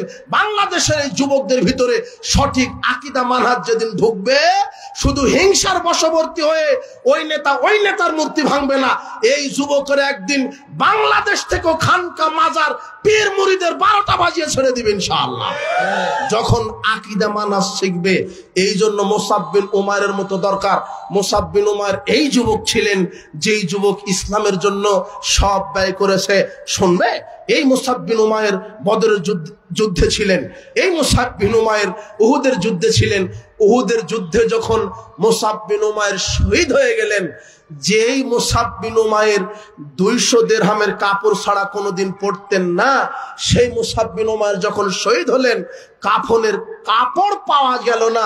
একটা ছোট্ট চাদর ছিল, মাথা ঢাকলে পা ঢাকে না, পা ঢাকলে মাথা ঢাকে না। মুহাম্মদ সাল্লাল্লাহু আলাইহি ওয়াসাল্লাম আফসোস করে সেদিন বলেছিলেন, হে মুসআব, তোমার কম ছিল না, তুমি সবচেয়ে মক্কার ধনী লোক ছিলে, তোমার কি সুন্দর কোকড়ানো চুল, তোমার কি সুন্দর ঐতিহ্যবাহী চেহারা, আজকে সেই চেহারা রক্তে মলিন হয়েছে, ধুলাতে তুমি পড়ে আছো। হে মুসআব, তুমি ইসলামের জন্য আজকে তোমার কাফনের কাপড়টাও জুটলো না। তখন মুহাম্মদ সাল্লাল্লাহু আলাইহি ওয়াসাল্লাম বললেন, ইস্কির ঘাস দিয়ে মুসআবের জানাজা কাফন দাফনের ব্যবস্থা করো। কেন? মুসআব জান্নাতের মেহমান। ইসলামের জন্য কাফনের কাপড় জোটেনি, কিন্তু সেই দেশের তোমার নেতা সুকে যে পাওয়া যায় হাজার হাজার প্যান্ট জামা। তোমার এই নেতার কি হবে? সব চুরি করা, সব চিটার বাটপাড়ি করা, দুর্নীতি করা। তুমি সাবধান হও, তুমি মুসআব বিন উমাইরের মতো হও, আল্লাহ তোমাকে কবুল করুন। এইভাবে অনেক সাহাবী ইসলামের জন্য ত্যাগ স্বীকার করেছে।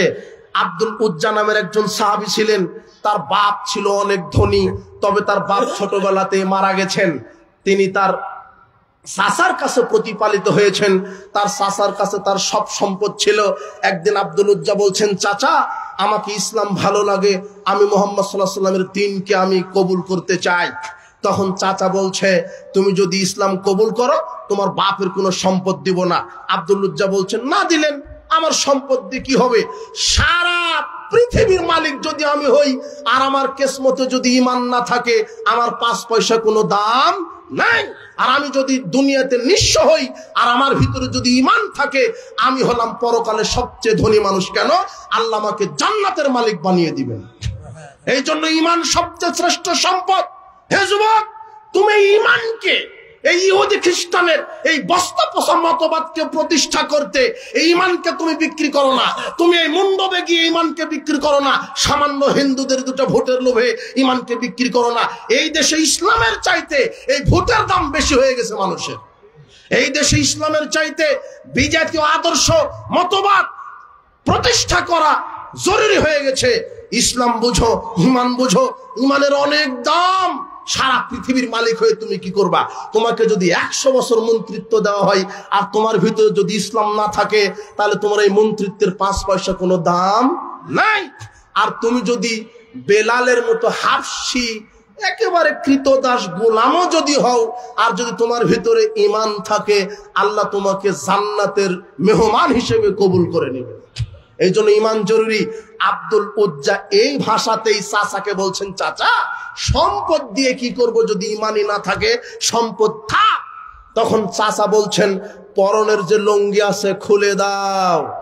আব্দুল উজ্জা যুবক মানুষ, 20, 22, 26 বছরের যুবক, পরনের লুঙ্গিটাও খুলে দিলেন উলঙ্গ, একেবারে নগদ উলঙ্গ, শরীর আর একটা পোশাক নাই।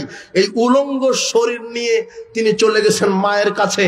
মা দেখার সাথে সাথে দুই চোখ চেপে ধরে বলছেন, বাবা বেটা তোমার এই অবস্থা কেন? আব্দুল উজ্জা বলছেন, মা আমার আব্বার তো অনেক সম্পদ, তুমি তো নিজেই জানো, কিন্তু চাচা আমাকে লুঙ্গিটাও পরতে দেয়নি, খুলে নিয়েছি ইসলামের জন্য। তখন মা একটা চাদর দিলেন। আব্দুল উজ্জা চাদরটাকে দুই টুকরা করলেন, করে এক টুকরা লুঙ্গি হিসেবে ব্যবহার করলেন, এক টুকরা বক্ষে জড়িয়ে তিনি মক্কা থেকে মদিনায় হিজরত করে চলে গেলেন। মসজিদে নববীতে বসে আছেন।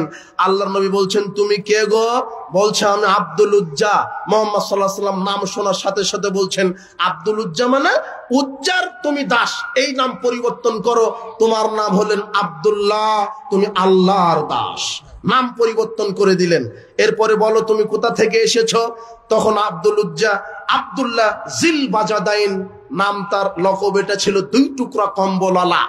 আব্দুল্লাহ জিল বাজাদাইন বলছে, আল্লাহর নবী আমার অনেক কিছুই ছিল, কিন্তু ইসলাম কবুল করার কারণে আমার এই দশা।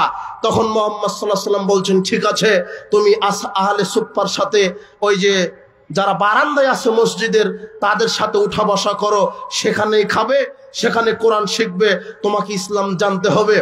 আব্দুল্লাহ জুল বাজাদাইন কোরআন শিখলেন। কোরআন শেখার পরে এত জোরে কোরআন পড়ে, তার কোরআন পড়াতে সাহাবীদের সালাতের ব্যাঘাত ঘটে। ওমর ইবনুল খাত্তাব রাদিয়াল্লাহু আনহু রাসূল সাল্লাল্লাহু আলাইহি ওয়াসাল্লামকে অভিযোগ করে বলছেন, আল্লাহর নবী এই কাকে আপনি আশ্রয় দিয়েছেন? এত জোরে কোরআন পড়ে, আমাদের সালাতের ডিস্টার্ব হয়। মুহাম্মদ সাল্লাল্লাহু আলাইহি ওয়াসাল্লাম বলছেন, ওমর ওকে আরো চিল্লায় কোরআন পড়তে দাও। কেন? ইসলামের জন্য অনেক বড় ত্যাগ স্বীকার করতে হয়েছে, ও চিল্লাতে থাক, গোটা কোরআন চিল্লায় পড়ুক, কণ্ঠ ফাটিয়ে দিক। কিছুদিন পরে তাবুকের যুদ্ধে যাওয়ার ডাক এসেছে। আব্দুল্লাহ জিল বাজাদাইন বলছে, আল্লাহর নবী আপনি দোয়া করেন আল্লাহর কাছে, আমি যেন তাবুকের মাঠে গিয়ে জিহাদ করে শহীদ হই। আল্লাহর নবী আল্লাহর কাছে দোয়া করে বলছেন, আল্লাহ আব্দুল্লাহ জিল বাজাদাইনের রক্ত তুমি হারাম করো, এ যেন নিহত না হয়। তখন আব্দুল্লাহ জিল বাজাদাইন বলছে, আল্লাহর নবী আমি চাইলাম শহীদ হতে, আর আপনি উল্টা দোয়া করলেন। আল্লাহর নবী বলছেন, তুমি ইসলামের জন্য অনেক ত্যাগ স্বীকার করেছো, তা আল্লাহ রাস্তায় তোমাকে রক্ত দেওয়া লাগবে না, তুমি তাবুকের যুদ্ধে যাও, তুমি রাস্তাতে যদি অসুখ হয়ে জ্বর হয়ে যদি মারা যাও, আল্লাহ তোমাকে পূর্ণ শহীদ হিসেবে কবুল করে নেবেন। আব্দুল্লাহ জিল বাজাদাইন ঠিকই তাবুকের মাঠে গেলেন, কিন্তু দুদিন পরে অসুস্থ হয়ে গেলেন। অসুস্থ হওয়ার পরে তিনি মারা গেলেন, জ্বরে আক্রান্ত হয়ে মারা গেলেন। যখন মারা গেলেন, রাত্রেবেলা মারা গেছে, মারা যাওয়ার সাথে সাথে তার কাফন দাফনের ব্যবস্থা হচ্ছে। বাতিটা ধরে আছে বেলাল রাদিয়াল্লাহু আনহু, রাতে দাফন হচ্ছে। বাতি যিনি ধরে আছে হাতে, তার নাম বেলাল রাদিয়াল্লাহু আনহু, মুয়াজ্জিন বেলাল। আর দুইজন সাহাবী লাশটা কাঁধে বহন করে আছে, একজন সাহাবীর নাম আবু বকর, একজন সাহাবীর নাম উমার। বাতি ধরে আছে বেলাল, আর দুইজন সাহাবী লাশ বহন করছে, আবু বকর আর উমার। আর যিনি কবরে নেমে আছেন, লাশটা ধরবেন, তার নাম মুহাম্মদ সাল্লাল্লাহু আলাইহি সাল্লাম। মুহাম্মদ সাল্লাল্লাহু আলাইহি সাল্লাম নিজে আব্দুল্লাহ জিল বাজাদাইনকে শুইয়ে বলছেন, আল্লাহ আমি আব্দুল্লাহ জিল বাজাদাইনের উপরে আজ থেকে সকাল থেকে সন্ধ্যা পর্যন্ত সন্তুষ্ট ছিলাম, তুমি সন্তুষ্ট থাকো। আবু বকর রাদিয়াল্লাহু আনহু চিৎকার করে বলছেন, ইয়া লাইতানি কুনতু সাহিবাল হুফরা, আল্লাহ আজকে যদি এই কবরবাসী আমি হতাম, আমার উপরে জান্নাত ওয়াজিব হয়ে যেত। এই আব্দুল্লাহ জুল বাজাদাইন ইসলামের জন্য সব ছেড়েছে। তুমি কি ছেড়েছো? তুমি এক প্যাকেট সিগারেটের কাছে তুমি ইসলাম বিক্রি করে দিয়েছো। যুবক, তোমার কি হবে বিচারের মাঠে? তুমি চাকরি করো, তাই দাড়িটা তুমি রাখতে পারো না, কোম্পানি বলে দিয়েছে যে দাড়ি রাখলে চাকরি করা যাবে না। তুমি চাকরির মুখে থুতু মারো, লাথি মেরে চলে আসো, ওই চাকরি আল্লাহ তোমাকে উত্তম রুজি দান করবেন ইনশাআল্লাহ। তুমি বাতিলের সাথে মাথা নত করো না। দাড়ি মুসলমানের আদর্শ, দাড়ি রাখা ফরজ। তুমি সালাত আদায় করবে, তুমি দাঁড়িয়ে রাখবে, তুমি দ্বীনের কাজ করবে, তুমি গান বাজনাকে কবর দাও, মাদককে কবর দাও। আর একটা কথা শোনো, কোরআন এবং সহিহ হাদিস যদি তুমি মেনে চলো, সর্বপ্রথম তুমি বাধা পাবে তোমার বাপ মা থেকে, পরিবার থেকে। তুমি মনে রেখো, পরিবার থেকে তুমি বাধা পাবে। এরপরে সমাজের লোকেরা তোমাকে বলবে ফিতনাবাজ, ইহুদি খ্রিস্টানের দালাল। এরপরে রাষ্ট্র তোমাকে জিএমবি জঙ্গি বলে কেস দিয়ে ফাঁসি দিয়ে মেরে ফেলবে। এরপরেও কি তোমরা কোরআন সুন্নাহ থেকে বাইরে চলে যাবে নাকি? না, ইসলামের উপরেই থাকতে হবে, তাওহীদের উপরে থাকতে হবে, জাহেলিয়াতের বিরুদ্ধে কথা বলতে হবে। নবী রাসূলগণ জাহেলিয়াতের বিরুদ্ধে কথা বলেছেন, মুহাম্মদ সাল্লাল্লাহু আলাইহি ওয়াসাল্লাম কথা বলেছেন। হে যুবক, তোমাকে ত্যাগ স্বীকার করতে হবে, পরিবার পরিজনের মায়া প্রয়োজনে বিসর্জন দিতে হবে। আর একজন সাহাবীর ঈমানি তেজ দেখো, তোমার মতো যুবক। ঈমান কাকে বলে? নাম হচ্ছে মুসআব বিন সাদ। এর পূর্বে ঘটনা শোনালাম মুসআব বিন উমাইর, আর এই সাহাবী তরুণ যুবক, এর নাম হচ্ছে মুসআব বিন সাদ। মুসআব বিন সাদ যখন ইসলাম কবুল করলেন, তখন তার মা বলছে, কে রে, তোর ইসলাম তো বলেছে পিতামাতার খেদমত করতে, পিতামাতার কথা শুনতে, কাজে আমি তোর মা, আমি তোকে বলছি মুহাম্মাদের দিন ত্যাগ কর। তখন মুসআব বিন উমাইর বলছে, না, ত্যাগ করব না। তখন মুসআব বিন সাদ বলছে যে আমি মুহাম্মাদের দিন ত্যাগ করব না। তখন মুসআব বিন সাদের মা বলছে, ওয়াল্লাহি লা তামু তামান ওয়া লা আশরাবু শারাবান হাত্তা মুতা আও তাকফুর বি মুহাম্মদ। হে আমার ছেলে, আমি আল্লাহর কসম খাবো না, পান করব না, এভাবে মরা পর্যন্ত না খেয়ে থাকবো যতক্ষণ না মুহাম্মাদের দিন তুমি ত্যাগ না করবে। তখন মুসআব বিন সাদ বলছে, আম্মা লাউ কানাত লাকি মিয়াতু নাফসিন, আপনার যদি আল্লাহ 100টা জীবন দেয়, 100টা আত্মা দেয়, ফাখারাজাত নাফসান নাফসান, আর এক এক করে যদি আমার চোখের সামনে 100 বার তোমার মৃত্যু হয়ে যায়, লা মা তারাকতু দীনি মুহাম্মদ সাল্লাল্লাহু আলাইহি ওয়াসাল্লাম, তবু আমি মুহাম্মাদের দিন ত্যাগ করব না। এই ঈমানি চেতনা নিয়ে আসো। আল্লাহর নবী আগেই বলেছেন, লা ইউমিনু আহাদুকুম হাত্তা কুনা হাব্বা ইলাইহি মিন ওয়ালাদিহি ওয়া ওয়ালাদিহি ওয়ান নাসু আজমাইন। সারা পৃথিবীর চাইতে সবচেয়ে বেশি ভালোবাসতে হবে তার নাম মুহাম্মদ সাল্লাল্লাহু আলাইহি ওয়াসাল্লাম। পিতা, মাতা, সন্তান, স্ত্রী, সম্পদ সবকিছুর চাইতে নিজের জীবনের চাইতে ভালোবাসতে হবে যার নাম মুহাম্মদ সাল্লাল্লাহু আলাইহি ওয়াসাল্লাম। তুমি কি করেছো? দাড়িটাই ছেড়ে দিতে পারোনি, প্যান্ট টাকনোর উপরে করতে পারোনি। যে ঈমান তোমাকে আজানের পরে মসজিদে নিয়ে যেতে পারে না, বিশ্বাস করো সেই ঈমান তোমাকে জান্নাতে নিয়ে যেতে পারবে না। যে ঈমান বিড়ি সিগারেট জর্দার আগুন নিভাতে পারে না, সেই ঈমান তোমাকে কখনো জাহান্নামের আগুন নিভাতে পারবে না, সেই ঈমান দিয়ে নিভবে না। তুমি মনে রেখো, যে ঈমান লুচ্চামি বন্ধ করতে পারেনি তোমার, যে ঈমান জুয়া, সুদ, ঘুষ, জেনা, ব্যভিচার, মাদকতা, এগুলি যেই ঈমান বন্ধ করতে পারেনি, সেই ঈমান তোমার জাহান্নামের দরজা বন্ধ করতে পারবে না। তুমি মনে রেখো, তুমি ফিরে আসো, ঈমানকে বিক্রি করে দিও জাহেলিয়াতের কাছে। হে যুবক, তোমার যৌবন কাল উত্তম কাল। হে যুবতী মেয়ে, তোমার যৌবন কাল উত্তম কাল। আল্লাহ তোমাকে কবুল করুন। উপস্থিত বৈঠকের মুসলিম দিনী ভাই বোন, সময় আমার শেষ হয়ে গেছে। আমাকে বলা হয়েছিল 8টা থেকে 9টা, হয়তো অনেক সময় হয়ে গেছে, মেহমান এসেছে। তবে আমি আপনাদেরকে যে মেসেজটা দিলাম, যুবক এবং যুবতী, ইসলামের ছায়াতলে আসো, কোরআন এবং সহিহ সুন্নাহকে আঁকড়ে ধরো, বাতিলকে কবর দাও, জাহেলিয়াতকে কবর দাও, জেনা, ব্যভিচার, সুদ, ঘুষ, দুর্নীতি, মাদক, এগুলোকে লাথি মেরে ফেলে দাও। তুমি ইসলামের ছায়াতলে আসো, তুমি রাসূলের আদর্শে আসো। আল্লাহ তোমাকে আল্লাহর সেনাবাহিনী হিসেবে, ইসলামের খাদেম হিসেবে, তোমাকে সমাজ সংস্কার, বৈপ্লবিক সংস্কারক হিসেবে আল্লাহ তোমাকে কবুল করুন। ফিদ দুনিয়া ওয়াল আখিরা। বারাকাল্লাহু ফিকুম।